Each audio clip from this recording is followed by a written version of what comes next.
Everybody dies, don't they? Everybody come back, don't they? Isn't that so? You tried to get into the locked room today, didn't you? How do the dead come back, Mother? What's the secret? The Work of Evil by William Croft Dickinson. Ever since his return to duty from his long illness, Maitland Allan, our keeper of printed books, had been singularly reluctant to grant any access to the special collections which were in his charge. So much so that the rare book-room in the library had become well-nigh as sacred and as difficult to enter as the secret courts of an Eastern harem. Thus, when he suddenly said to me, "Come, and I'll show you the whole collection," I was taken completely by surprise. I had asked for an early Italian work by Aeneas Sylvius. The assistant at the library counter had disappeared with my form. Allan had come back with him. And now, strangely, I was to be shown the whole collection. Was this simply a piece of unexpected good fortune? Or had the man some ulterior purpose? I had noticed during the last 2 or 3 weeks that he had made a point of stopping to talk to me whenever we met in a room or corridor. Had he singled me out in some way from the rest of my colleagues? And if so, why? Everyone knew that his recent illness had made him a little queer. Opening a door marked "Staff Only," Allan led the way through a maze of book-lined passages until at last, passing a heavy steel door, we stopped before an inner iron grille. This he unlocked, and, stepping aside, he ushered me into the room. I glanced around with curiosity, but he gave me time for no more than a quick glance. "There they are," he said, pointing to one of the stacks. "An extraordinary collection, a frightening collection. Lucretia and Aurelius, which you want, happens to be in it, but it's very much of a stranger here. For the rest, I hate them." And his voice rose nervously, as if in emphasis. I walked over to the stack, but I noticed he did not accompany me. There, as I saw 2 long rows of beautiful bindings, I murmured something of my appreciation and delight. Reverently taking down one volume after another, I examined the bindings more closely. All were of rich leather elaborately tooled in a variety of intricate patterns, in which whorls and strange cabalistic signs predominated. I also turned to the title pages. Every work was either an incunabulum or of a date early in the 16th century, but every work was on the same theme. I ran my eye along the shelves, picking out the volumes which bore titles on their spines. Still the same theme. "Why," I exclaimed, turning towards him, "they're all on black magic and necromancy, what you might call a collection of evil, or, at any rate, a collection of evil intent. Who on earth gathered together all this devilry? It looks as though someone was striving hard to find something which at last would work." "An unfortunate young man whose history you know as well as I do," answered Allan slowly.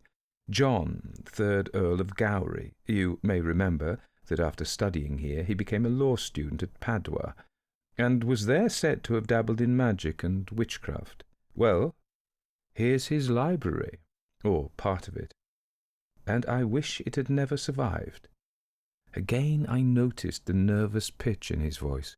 "Well," I replied lightly, "if he did dabble in the forbidden art, he must have found it pretty ineffective. The very number of his books shows that. One would have thought that constant experiment, followed by constant failure and disappointment, would have been bound to bring disillusion." For a full minute Allan made no reply. Instead, he gazed at me with an odd look in his eyes. "Ineffective," he said at last. "I wish to God you were right. Do you see that safe over there? It contains one further book belonging to Gowrie's collection. No one knows it's there but myself and, now, you. That book is the one book which at last Gowrie found would work. Listen to me. You must listen to me. And I'll tell you a tale of devilry that has tormented me ever since this collection came in. Then you'll believe in its effectiveness." He had pointed to a small safe in a corner of the room. I made a step towards it, but he seized me by the arm. "Often I feel I must take the book in that safe and throw it into the middle of the sea," he continued, "but I can't do it. I'm too afraid. Only one small book. Yet it is evil itself. That one book seizes a man by the throat and strangles him to death." I looked at him in astonishment. Could it be Allan who was saying all this, and who was holding my arm so tightly that his fingers were biting into my flesh? "Whatever do you mean?" I asked, partly disturbed and partly angry at being held as though I were a child faced with something which might be dangerous. "I wish I knew," he replied slowly and in a quieter tone. "All I can tell you is that within the last 18 months 2 men have been strangled to death after looking into that book. That's all." I was dumbstruck, and not without reason. We stood there, tense and silent, like 2 conspirators surprised by something they couldn't name, and fearful of what it might mean. "The collection came to us towards the end of the war," said Allan, breaking the silence at last. "It came from the local antiquarian society, and it came in the wooden boxes in which it had been stored when Gowrie House was pulled down in 1805, and in which it had remained untouched until we opened those boxes in this very room, nearly 150 years later. It's said that the books were discovered in a wall closet which had been panelled in and so lost to sight. It may well be so. Perhaps Gowrie himself entombed them that way. Perhaps he, too, tried to rid himself of an evil incubus. Perhaps Gowrie put one particular book, with all its fellows, into a hidden closet, as I have put that one particular book into a safe. Perhaps he, too, was afraid to do the one thing he ought to have done. Or perhaps he did something else. Perhaps he put his own curse upon the book, that no one should again open its pages and live. That, at any rate, has been its history here. First it was Fraser, who, you will remember, was our professor of chemistry before you came. As soon as the collection arrived, he was all agog to see it. Day after day he was here with his notebook.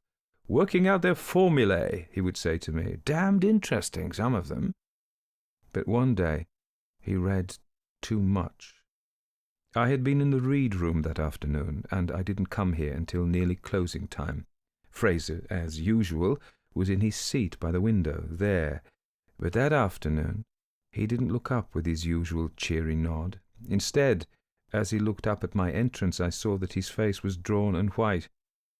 "My God, Allan," he said in a strained voice, "this book is the devil himself. It should be burned to ashes." He pushed his chair back and seemed to recover himself. "Look," he continued, glaring at me with fierce earnestness, "I'm putting it here, in this empty case. Lock it in, and let no one ever read it again." He strode to that wire-fronted case over there, it was empty then, thrust in the book, and waited for me to lock the door with my master key. Then he pushed past me and went out. It was the last I ever saw of him. That same night he was found dead in his own room in the lab, strangled, and no one could explain how or why. He had a queer kind of lab coat, of which he was very proud. It was like an old-fashioned smock, which was tied by a fancy cord running through the neck. When he was found, his hands were gripping that cord. It had been drawn so tight that it had throttled him. The students who had been working in the lab had seen no one go into his room or come out of it. I know now that they wouldn't see anyone. I know, too, that Fraser's hands were at that cord in a vain struggle to loosen it and live. No one thought of connecting Fraser's death with the book he'd been reading. At first I hardly associated the 2 events myself, yet it was not long before I found I was growing frightened of that book, lying by itself in its locked case. I tried to avoid looking at it, but it seemed to force its presence upon me. Perhaps a fortnight passed before I realized the truth. Then, suddenly, I knew. I knew that Fraser's death had been caused by it. Frightened as I was, I still had courage enough to do one thing. Unknown to the rest of the staff, I removed from the library catalogue all the entries relating to it. Fraser's death should not go unheeded. No one should read that book again. No one should even know of its existence. Had I dared, I would have burned it, as Fraser had said it should have been burned. But I couldn't bring myself to touch it. Already it had me in its power. I was afraid of it. And so young Inglis had to die, the second victim. He had come to us as a part-time student assistant, and had quickly proved his worth, so much so that special tasks were soon assigned to him automatically, and at a time when I was unluckily absent for a few days with influenza, he was given the task of checking the shelf catalogue of the special collections. You can imagine my horror when, on the day of my return to duty, I found him here, holding the book in his hands, open and reading it. As soon as he saw me, he called out, "I found an incunabulum, which isn't in the catalogue. It's filthy with dust." But I rushed up and seized the thing from him. I shoved it back into the case and relocked the door, while he looked at me open-mouthed. But what could I say? I simply dare not tell him the truth. As I saw it, to tell him the truth would be to tell him his own sentence of death. I made some feeble excuse, which I know he didn't believe, and sent him off. Then I sat down, sick and faint. What could I do to save him? Nothing. He was doomed. The evil thing was upon him, and he could never escape. I cursed myself for my own cowardice. Why, at least, had I not warned him? Had the book so laid its spell upon me that I even feared the ridicule which might follow my warning? Poor beggar. He didn't escape. When the library was closing that night, one of the staff found that the automatic lift wouldn't work. Naturally, he assumed that someone on one of the floors had failed to shut the door properly, and he went to look. He found the door which wasn't shut. He also found Inglis. He was trapped by the outer door, and, strangely, he was trapped by the neck. Almost as though he had entered the lift and then, as the door was sliding to, had put out his head to look at something. Stranger still, but only to those who didn't know what I knew. The poor fellow was dead. I tell you, the pressure of the outer doors on that lift is so light that you can hold them back easily with one hand, yet Inglis was dead. He had been throttled by the light pressure of a lift door.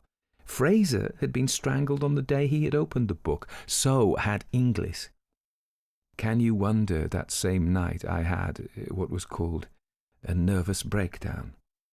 I was away for over a year, and, as you probably know, I have only been back for some 6 weeks or so. Surprisingly, I have kept my reason, though sometimes I'm not sure.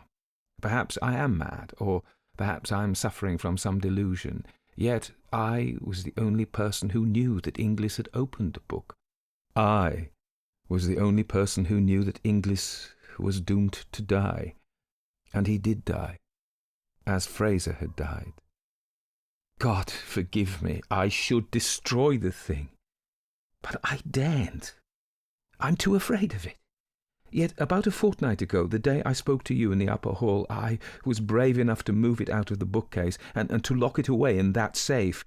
You gave me the courage to do that, even though you didn't know you had done so.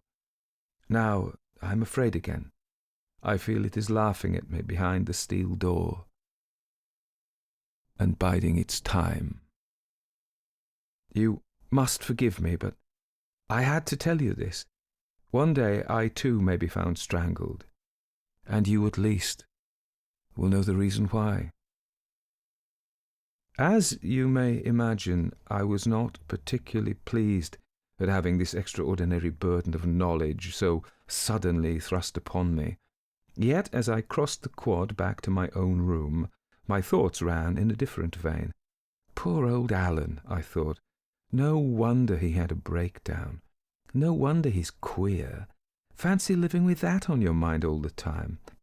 Poor wretch, a victim to his own imagination, with a harmless book locked up in his safe, and fearing it as though it possessed all the malignant power of some genie in the Arabian Nights, and mortally afraid to do the one thing which would bring relief.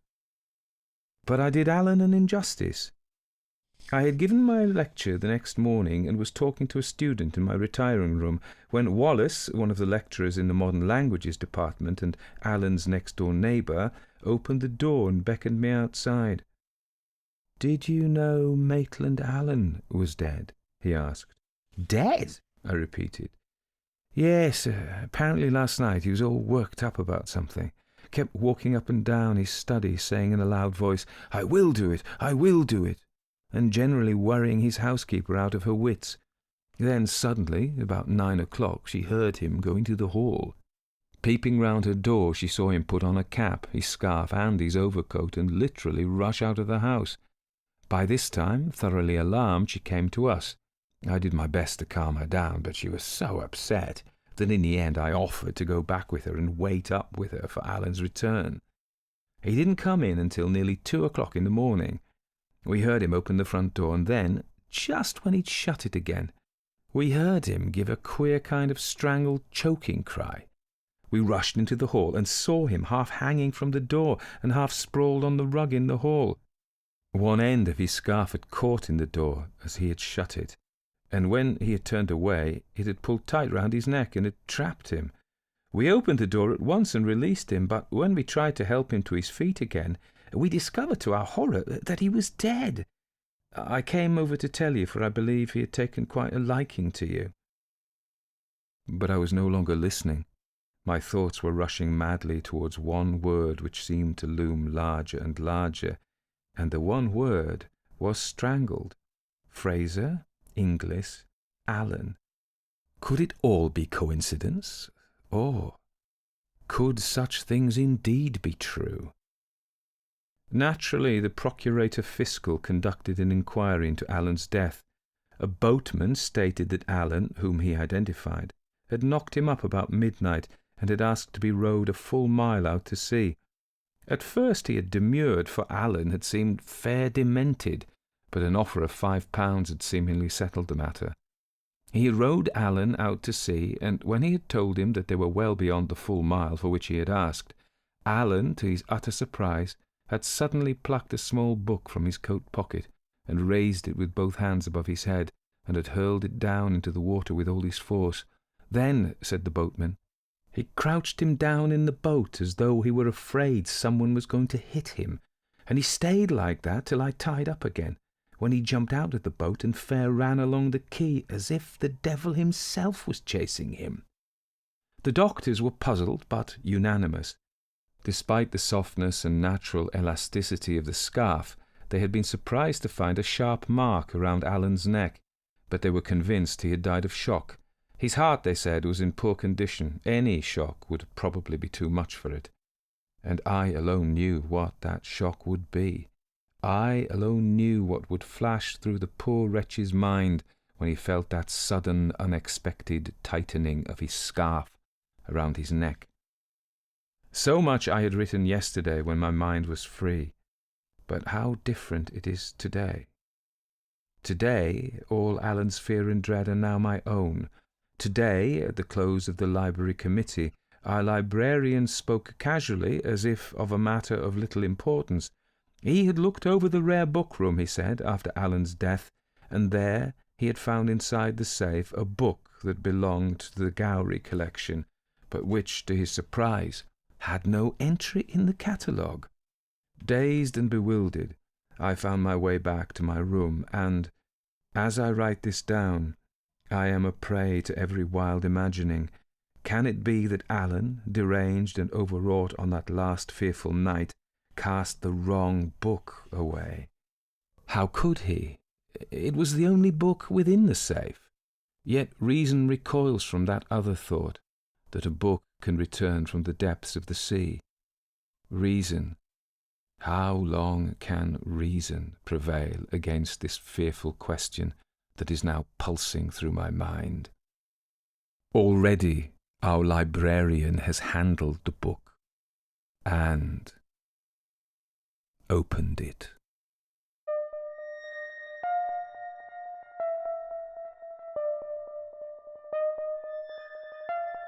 Everybody dies, don't they? Everybody come back, don't they? Isn't that so? You tried to get into the locked drawer today, didn't you? How do the dead come back, Mother? What's the secret? So that was a work of evil by William Croft Dickinson, and I took it from a collection called Dark Encounters, a collection of ghost stories, edited by Alistair Kerr. He's got a very useful introduction to this. I'm going to say something about how I got it first. So I recently bought this. We've recently been up to Scotland for a couple of weeks, and I got this in the bookshop in Kirkwall on the Orkneys, on the mainland of the Orkneys. Also with another collection of Scottish ghost stories, some of which I've got anyway, but it's a bit of a addiction, really, buying collections of ghost stories in second-hand books and new books. I'd previously seen these books when I was in Edinburgh a month or two ago, and I didn't buy them, but there we were. So we really enjoyed Orkney, and we went into a lot of tombs.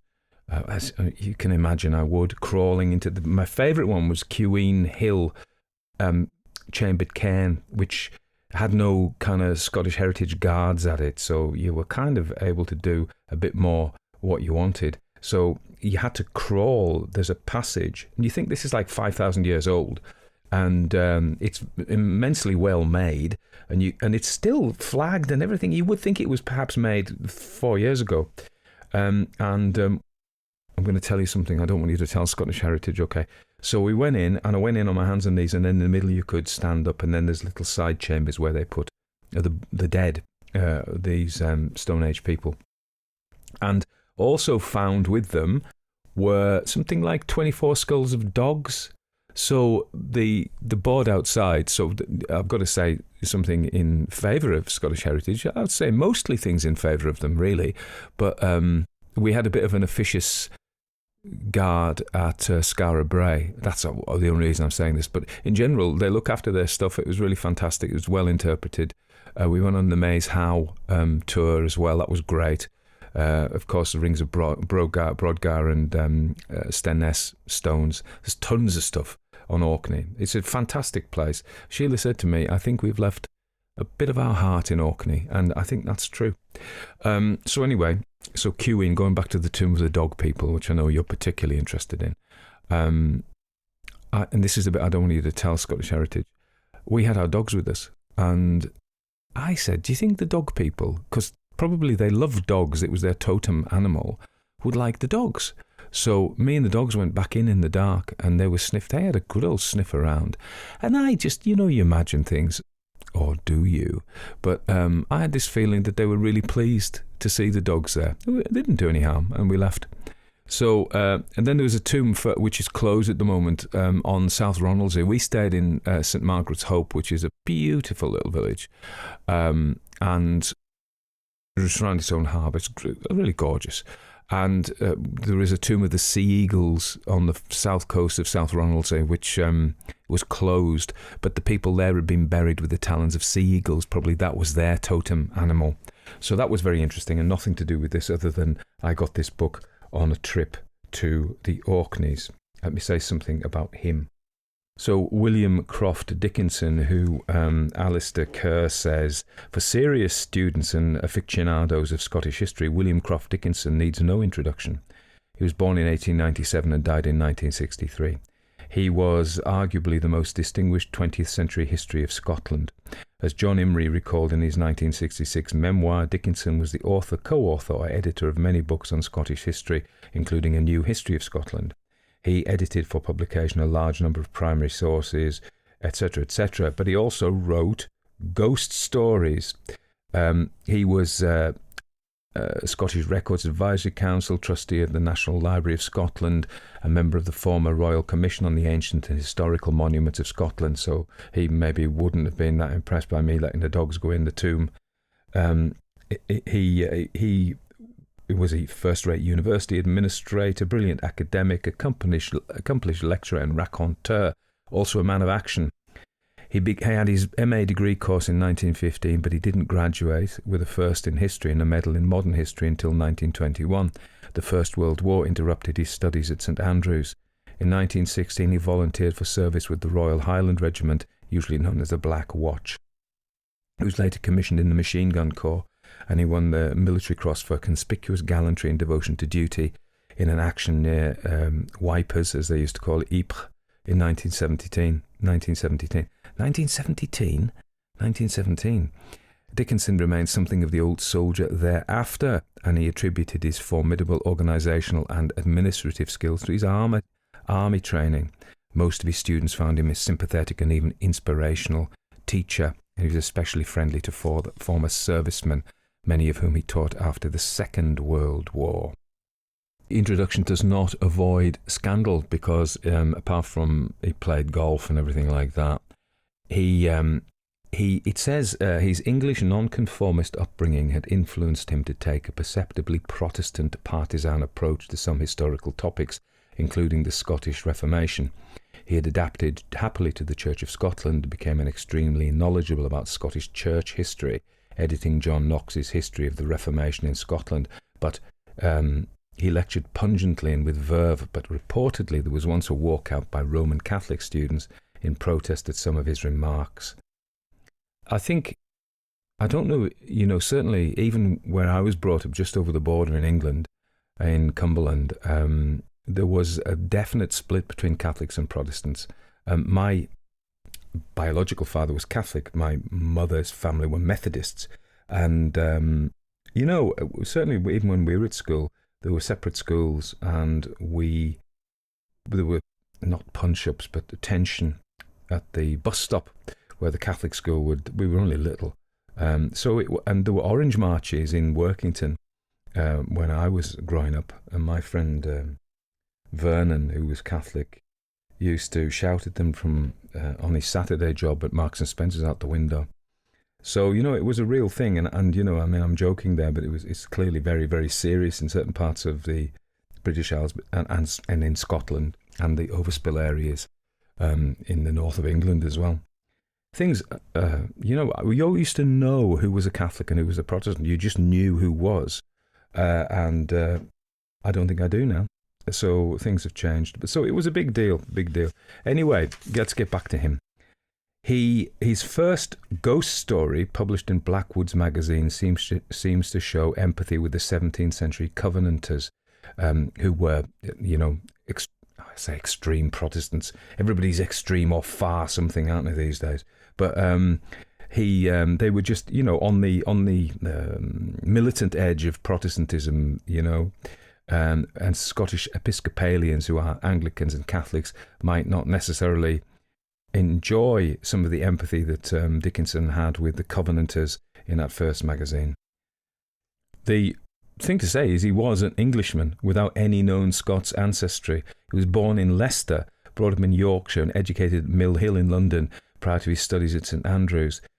He nevertheless knew far more about Scottish history than most Scots. So they say. I'm sure that may be true. Alistair Kerr then in his introduction talks about the history of writing ghost stories in Scotland, and he says that many of Scotland's finest authors have tried their hand at writing ghost stories. The Tapestried Chamber and Wandering Willie's Tale were Sir Walter Scott's, James Hogg. I've done both of those people. Mrs. Margaret Oliphant, author of The Open Door, which I want to do. It's a bit long, but it's one of the ones I want to do. There is a story called The Open Door by Charlotte Riddell, which I have done, but I want to do. It's a really good story, Mrs. Margaret Oliphant's The Open Door. Robert Louis Stevenson, of course, I've done a bunch of those.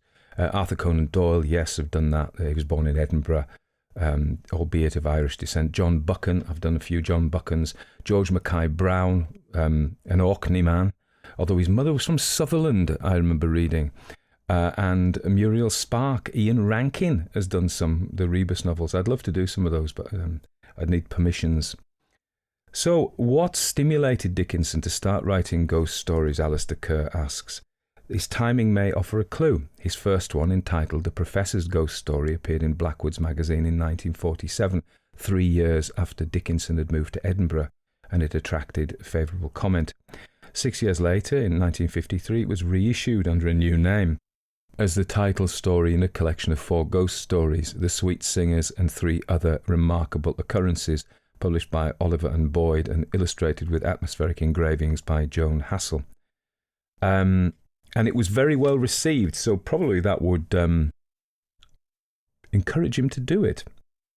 You may know, if you've been to Edinburgh, that there is a bit of a ghost industry there, and there are lots of ghost walks, ghost tours you can go to. Is it Mary King's Close Underground? I've done them all, of course. There's the Edinburgh Dungeon near Waverley Station, and if you want a ghost, you could do a whole ghost weekend in Edinburgh, to be honest.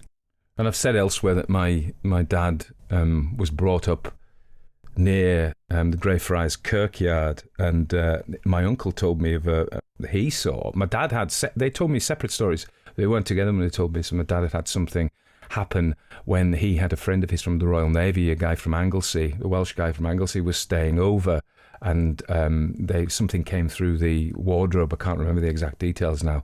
And my uncle Owen told me about how when he was in the house, he was 10 years younger than my dad, a ball of fire was seen, or sparks things.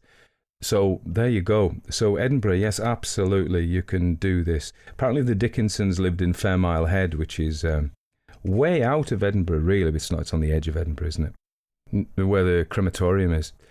So you've got to kind of compare M.R. James, who is the academic ghost story writer. This is a very... it's not James, is it? But, it's very similar. The academics, the books, the ancient, the evil in ancient tomes. So it is a Jamesian style. Now, I'm not sure whether he actually acknowledged his... James influenced him. But, the similarities are obvious. So... you can get this book. I'm not getting a cut out of it. I'm just saying it's if you're interested, if you like that. William Croft Dickinson, Dark Encounters, a collection of ghost stories introduced by Alistair Kerr. And I saw it I tell you where I saw it, in the Scottish Storytelling Centre on the Royal Mile. I was in there. But you'd probably pick it up in most bookshops in Scotland, certainly. And if you're not in Scotland, you can order it from your local bookstore. Or if you really must, you can go and get it from those evil people. I only say that because they banned me. But I stand by it. So, in terms of the craft of it, it's relatively simple. It's sort of like a frame story in that we have our protagonist who's telling us in the first person. So that takes it back into sort of Henry James country and sort of late Victorian ghost stories. And Susan Hill has done pastiches of that as well in her more modern stories. And funny enough, there's something of the feel of Susan Hill in this for some reason. It's just occurred to me. But so our narrator, normally, except to say, with the frame stories, usually the person who's being told the story, who's listening to it by the person who's experienced it, i.e. Alan is the person who's experienced the hauntings, and our unnamed, I think, narrator hasn't. Usually, like in the Turn of the Screw, broadly speaking, there is they're not involved in the story at all. So usually in a frame story, in a gentleman's club or somewhere, or in a library, well, probably not, you don't talk in libraries, but the story is told to our first person, who is our unnamed narrator here. And then he doesn't have anything to do with it. But in fact, the turn of this is the key sin. You remember I often talk about sins in horror stories. Somebody has committed a sin because I will say time and time again, the supernatural is used as a moral agent in most cases to punish wrong to us and to right wrongs. And so the wrong is, I mean, this guy's a fervent Christian churchgoer, so he's not going to have a very favourable view at all about ancient grimoires, in that they could be anything other than the work of the devil. Although I think if you were to study them in a different light, you might not see them as particularly. Most of them were not satanic at all. They were alchemical and occult, yes, but talking about forbidden things that the church didn't want to talk about, but not necessarily, but certainly not satanic. I'm not saying there weren't any. I've never come across any. I haven't read a ton of grimoires. I've read one or two. Oh no, but I'm still here. So, but the point is, so the book itself is a MacGuffin, isn't it? In Hitchcockian terms, it is a plot token. It is the nexus of evil. If you read that, it's like The Ring, which is that one where they watch the video. Same idea. If you watch the video, you're going to die. If you open the book, you're going to die. There is a story about it was again a Scottish wizard called Michael Scott, and he may have been a wizard, but he was a learned man, and he went to Italy and all sorts, and he's supposed to have come back and been credited with all sorts of magical effects, magical achievements, wonder working, devilish. He was accused of being devilish. Anyway, his book was supposed to hang on the wall of Woolsey Castle, which is now knocked down. It's in a farmer's field, but that was where the monks of Home Cultram, sorry, not Home St Cuthbert, that's different, that's just down the road. Home Cultram Abbey kept their library, and the book was so evil it was hung on an iron spike and nobody would dare read it. So this idea, and that's a very Scottish themed story, even though Home Cultram again is just over the border, where Robert the Bruce's father was buried. It didn't stop him burning it to the ground after Bannockburn, though. But anyway, I digress. But so this idea of the evil book that's too evil and it will kill you, we can see echoes, can't we? I think the Necronomicon, Lovecraft's Necronomicon, of course, is the same idea. You don't die necessarily, but you go insane when you read the Necronomicon. But as I said, this folk tale of Michael Scott's book on the Iron Hook at Woolsey predates all of these. And then I'm sure there are some Henry James stories that are like this, not Henry James, M.R. James stories that are like this. But at the moment, I'm having a mental blank. Put it in the comments. So, yes, that is not remarkable, really. It's good, it's creepy, it works, but it's not novel. No pun intended. It wasn't a novel. It's not fresh, you know. But I think if it had just been about like The Ring or the Necronomicon, really, you read it and something bad happens to you, that's one level of bad.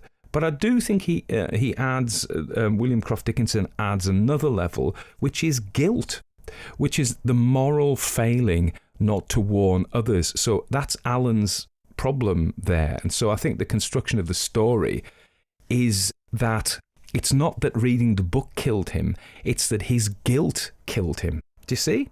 And it's left open whether the book is actually a killer, or whether the Inglis and Fraser are killed are strangled by coincidence, some unpleasant coincidence. But it's never concluded. I think it's hinted that it is true, but I think it's strongly hinted that it's true. But it's still open. The door is still open. That it could just be a coincidence, because the issue is that our man Allan, he closes the door. He's a bit het up. He's put the book. Did he put the book? It's like the Screaming Skull stories. I've done Screaming Skull stories. The Screaming Skull appears in your house, and if you move it, it will return. You can destroy it, but it will come back. So I also felt that was another trope. There's the evil book that if you read sends you mad, but there's also the returning evil item which you cannot destroy. So and how could he have made a mistake? So either the book is so evil and supernatural it's returned, and I think that's what Croft Dickinson's leading us to believe. But it's not that kills Fraser, it's his guilt that he didn't warn the other two men. And I think that just adds another ingredient to the story and lifts it above a simple story of a supernaturally evil object that kills you.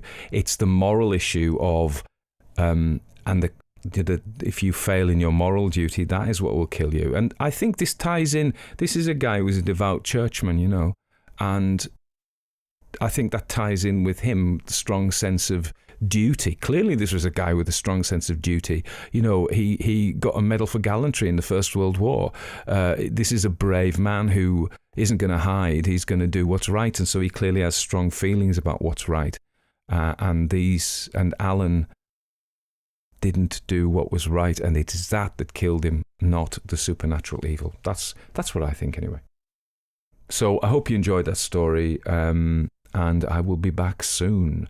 I'm not completely finished my travels. On tomorrow, I've got to go down to Gloucestershire, to the Cotswolds, for a birthday party, and come back on Saturday. And then we're going to Whitby, and then I'm never going to go anywhere again. Well, I shouldn't say that, but I just want to rest from travelling.